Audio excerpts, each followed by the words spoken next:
I'm gonna be swapping out my two dragonfish for something really special. Let's check out my two arowanas. This crossback over here is 52 cm long and I have had him since just before that holiday. What's really special about him is that his scales are in perfect condition even though his previous owner kept him in a super cramped tank that was only 40 cm wide. It's actually pretty common for arowanas to develop distorted scales on their sides when they're raised in cramped tanks. The friction from swimming around a lot can really take a toll on the scales, but amazingly this guy's scales are still in great shape despite being so active in his previous small tank. And the other is my albino silver arowana and he's a little bit over 40 cm long. And here's the footage of my two brothers, Mr. Tin and Mr. Dan, working hard to acclimate my new fish to the tank and take the other two out. Just to provide some information, acclimation is the process of allowing the fish to adjust to new environment in terms of pH levels and temperature. Typically, the process starts with soaking a plastic bag that contains the fish in the water for around 10 minutes. This helps the fish slowly adjust to the new water conditions and avoid any shock that could harm them. And now my brothers are gonna be taking off the lid to put the new fish in the tank. While we wait for the acclimation process to finish, let me take a moment to introduce to you my blood red arowana. He's one of my favorites. Here's the fun fact. Did you know that blood red arowanas are considered a symbol of wealth and prosperity in many Asian cultures? That's part of what makes him so special to me. And now, the moment we've been waiting for, the bag with the new fish is finally in the water. My brothers are being extra careful to make sure everything goes smoothly and the new fish adjusts well to the tank. Now let's focus on my blood red arowana. One more fun fact about him. I actually acquired him from Mr. Dan through a barter exchange. I traded my two crossback arowanas and some additional money to get my hands on this little guy. All in all, he ended up costing me around $600, but he's worth every penny. Let's talk about how to distinguish between a crossback arowana and a highback arowana. The key is to take a closer look at the burrows near the tail. If those little scales are metallic, they're crossback arowanas. If not, they are absolutely not crossback arowana or low quality crossback arowana or even highback arowanas.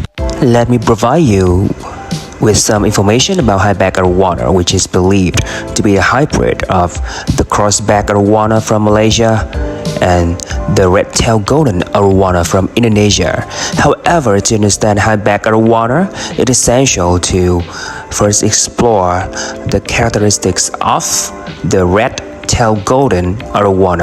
And the red-tailed golden arowana is native to Indonesia, specifically in Pekanbaru. These fish are more prevalent and affordable than the crossback gold arowana as they are more abundant in the wild. Additionally, they are not as gold as the crossback golden arowana, which makes them less expensive. Although they share many traits with the crossback golden arowana, the red-tailed golden arowana tends to be slightly more aggressive.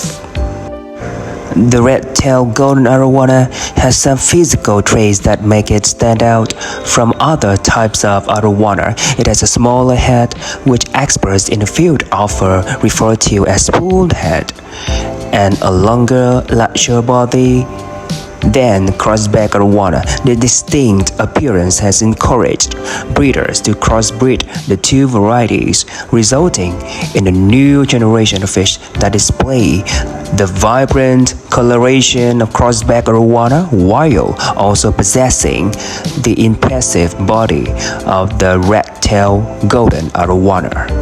As a result of the crossbreeding between the crossback and red-tailed golden arowana, breeders have produced a hybrid generation with a larger body size and increased number of fish with spoonhead features.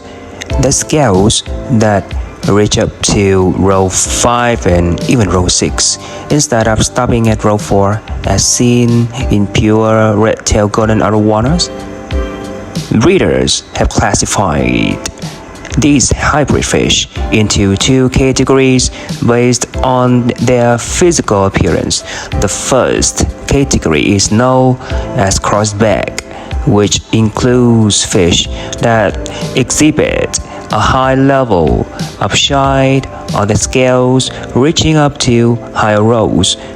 The second category is called highback, which consists of fish that do not display as much shine on the scales and do not reach the higher rows, but instead have a larger body size and spoonhead features.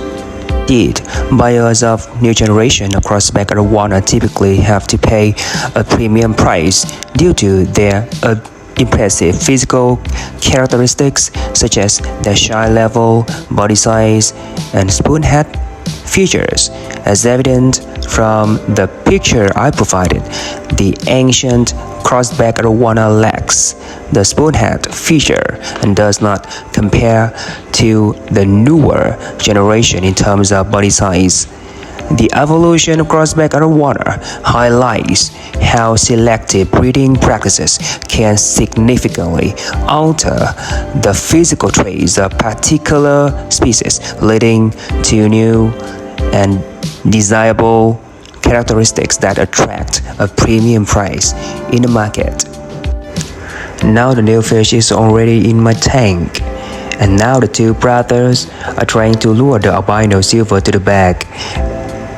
They are skilled and experienced enough to use only one bag to keep the two arowanas, but the process of capturing lasts a few minutes, and one of them has to use a net to direct the albino. If you want to move or rehome your fish, you have to be gentle and slow like them, and you have to make sure you grab the one end of the bag so that there is no chance for the arowana to jump out of the bag, as they will jump when they feel scared.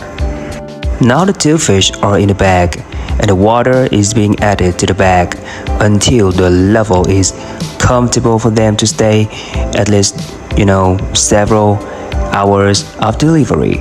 However, it is important to use a kind of anesthetic. In this case, it is nigger to keep the fish calm throughout the process.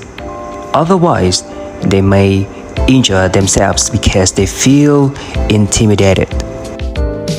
And now, let me show you how to spot a highback.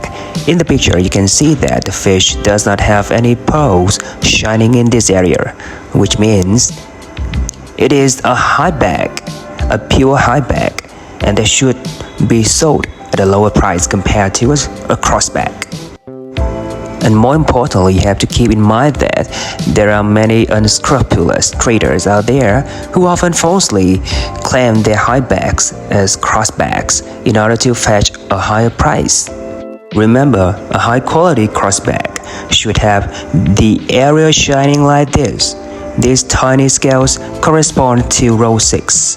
So if you're planning to use white tank treatment to enhance the shine, you should choose an individual with almost all its pearls shining like this. It is essential to note that these tiny scales will always maintain their shine regardless of the environment or other factors such as food or minerals. It has been rumored in the market that producers in Malaysia can feed the fish with an enhancer that can make the shine increase within days.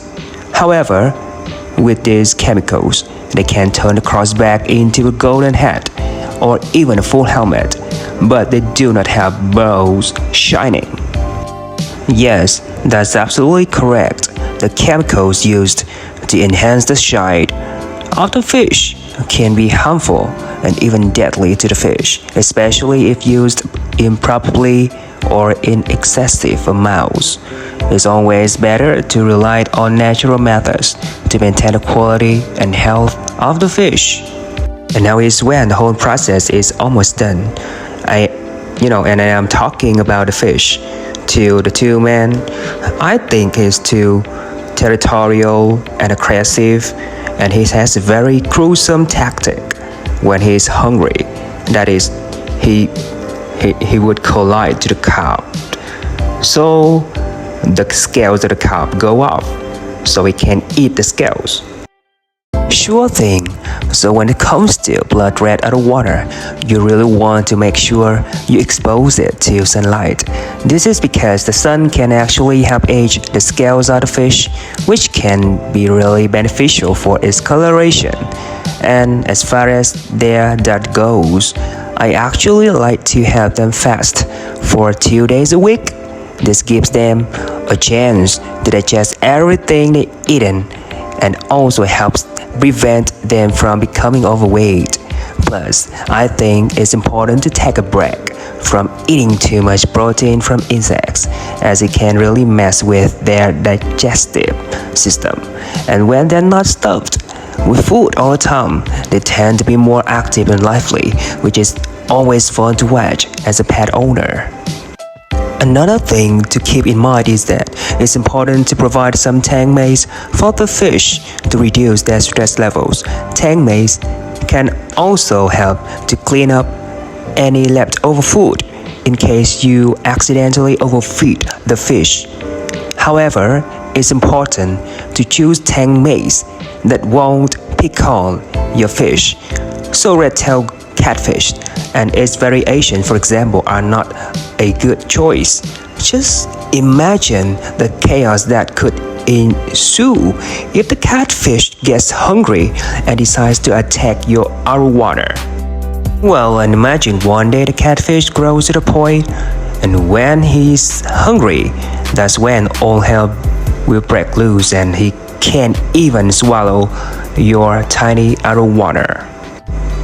Instead, I suggest considering tang maize such as Oscars or Severums, Stingrays, or King Kong parrots. Of course, you'll need to select suitable sizes and make sure that the tang maize are compatible with your arowana. However, it is important to note that some arowana just can't stand having tang maize, whether it is a blackgo or any other species. So, if that's the case, it's best to let your arowana enjoy its solitude.